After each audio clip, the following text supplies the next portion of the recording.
సరస్వతి, హేమా, నేను ఇక్కడున్నానేమిటి? కొద్దిగా ఒంట్లో బాగుండకపోతే ఇక్కడికి తీసుకొచ్చారు. రేపింటికి వెళ్ళిపోదు గాని. ఇందాక జోలపాట పాడింది మాధవ. మాధవే కదూ? అతను ఇక్కడున్నాడేమిటి?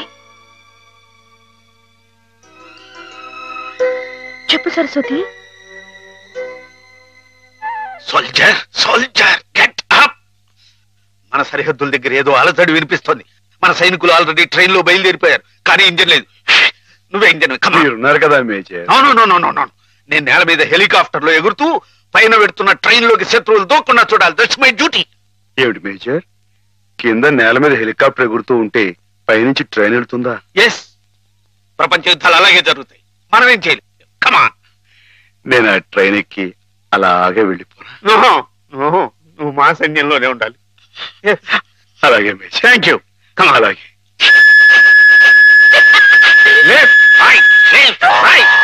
నీకోసం ప్రాణాలకు తెగించి అంత కష్టపడ్డాడమ్మా మాధవ. నేను వెంటనే మాధవ చూడాలి. నన్ను తీసుకెళ్ళవ సరస్వతి? అలాగే.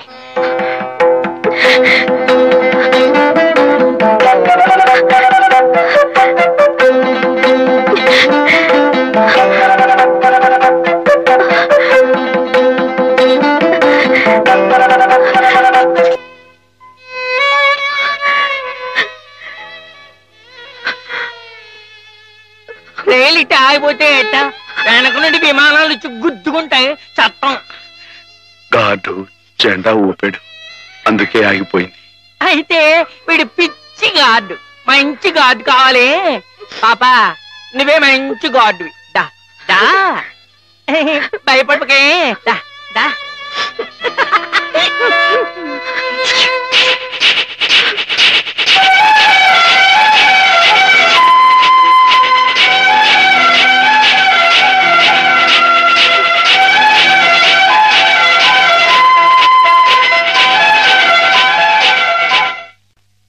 నాన్న, మా పెళ్లికి ముహూర్తం పెట్టించమని సిద్ధాంత్ గారికి చెప్పావా? అవునరా, బావ పోయి అప్పుడే ఏడాది కావస్తుంది. సంవత్సరం తిరగకుండా అమ్మాయికి పెళ్లి చేస్తే ఆయనకి కన్యాదాన ఫలం కలుగుతుందట. మరి పక్షం రోజుల్లో సంవత్సరం రాబోతుంది. అందుకే ఈ లోపల ఏదైనా మంచి ముహూర్తం ఉంటే చూడండి అని చెప్పాను. వద్దు నాన్న, నువ్వేం తొందరపడకు. ఏమిట్రా, హేమకు పూర్తిగా నయమైపోయింది, రేపింటికి తీసుకెళ్లిపోవచ్చని కూడా చెప్పారుగా. ఏమైనా హేమన్ నాకు ఇచ్చి చేయడం న్యాయం కాదు. న్యాయం కాదా? అదేమిట్రా?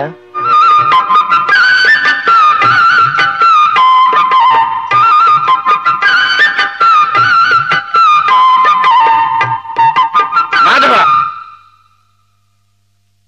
రండి అయ్యారు, రండి కూర్చోండి. చాలారా నీ మర్యాదలు. చండాలుడా, కడుపులో ఇంత కుట్ర రాసుకుని మొహానికి ఇంత నవ్వు పూసుకుని ఎంత వినయం నటించావురా మా ముందు. అయ్యారు మీరేమన్నారు? అయ్యా అర్థం. నిన్ను మా ఇంట్లో ఒక కుర్రాడుగా చూసుకున్నాను రా. అందుకే హేమ నువ్వు కలిసి తిరిగిన, హేమ నీ ఇంటికి వచ్చినా నీ మీద నాకు వేసమెత్త అనుమానం కూడా కలగలేదురా. ఒరే, హేమ చిన్నప్పటి నుంచి నా ఇంటి కోడలు అవ్వాలని అవుతుందని ఎంత మర్చిపోయాను రా. అలాంటి పిల్లని ఎగతన్నుకు పోయి నువ్వు పెళ్లి చేసుకోవాలనే దుర్బుద్ధి ఎలా కలిగిందిరా నీకు? బావగారు ఎంత అభిమానించేవారు. ఆయన రాసిన కావ్యాలన్నీ అంకితం కూడా ఇచ్చారే నీకు. అటువంటి మహానుభావునికి ఇంత స్వామిత్రోహం ఎలా తలపెట్టావురా అప్రాచుడా? ఒరే, ఆయన బ్రతుకుంటే ఇప్పుడురా నీ దురాలోచన తెలిసి గుండె పగిలి సచ్చి ఉండేవాడురా. ఇంకా ఎందుకురా వెధవ బ్రతుకు?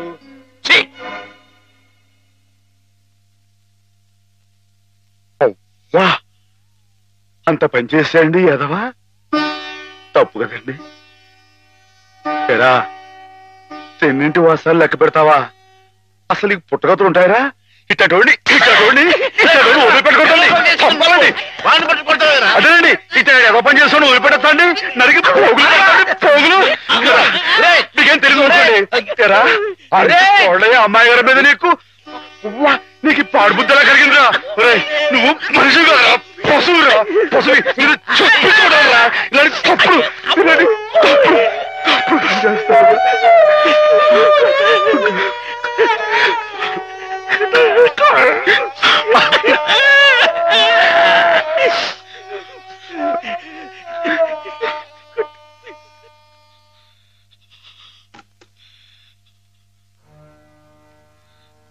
ఏం బతుకురా నీది, ఏ ముహూర్తంలో పుట్టావురా?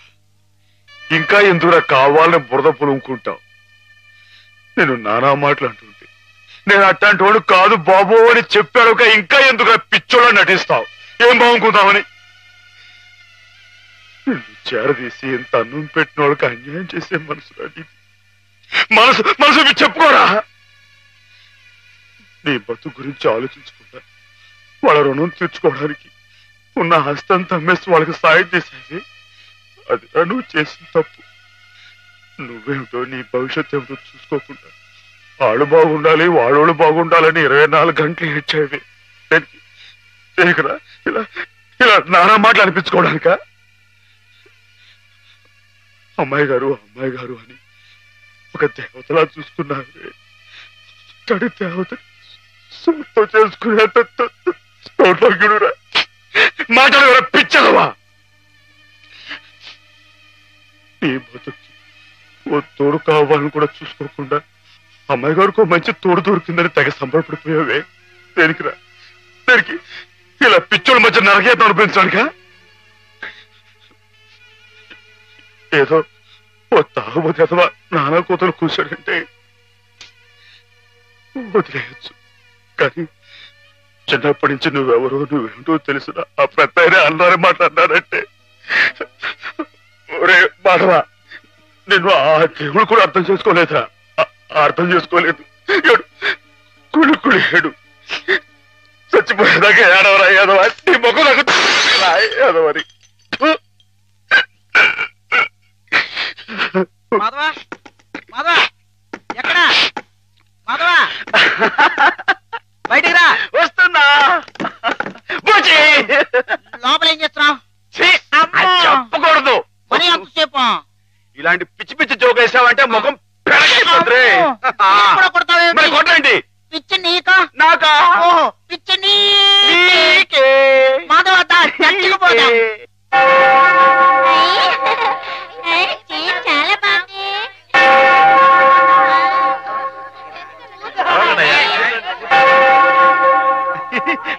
నేను ఇక్కడ వెళ్ళే.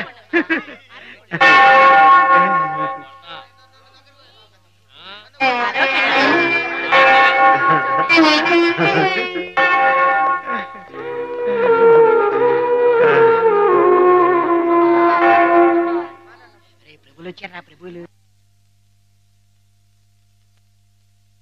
ఏమిటమ్మా? ఒక జీవితానికి సంబంధించిన ముఖ్యమైన సమస్య గురించి ప్రభు సలహా కావాలి ఫాదర్. ఏమిటో చెప్పమ్మా. ఒక ఊర్లో ఒక అబ్బాయి ఒక అమ్మాయి ఉన్నారు.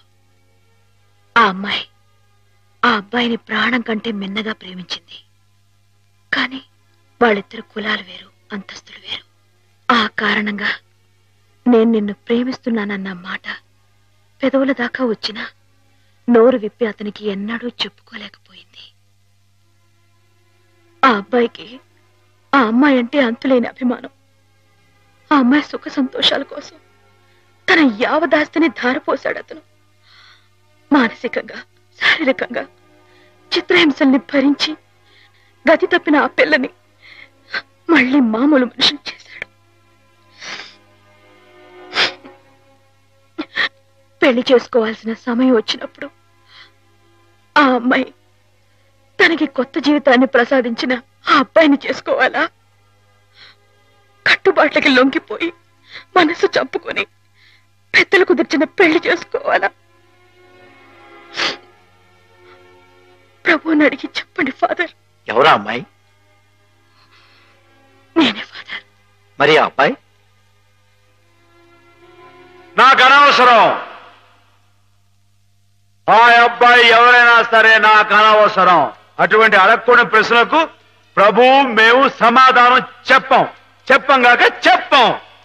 అంతే. చెప్పం. ప్రభుని పిచ్చి పిచ్చి ప్రశ్నలు వేస్తారా? ప్రభు కోపం వచ్చి పైకి వెళ్ళిపోతాడు. నేను ఇక్కడ పైనున్నాను.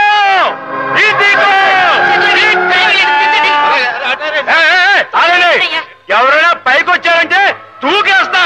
పండి దూరంగా పండి. హెలికాప్టర్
మనసు నిండా మాధవుడు రూపం నిండున్నప్పుడు ఈ ఒట్టె కట్టెని నీకు అప్పచెప్పటం భావ్యం కాదనిపిస్తోంది బావా.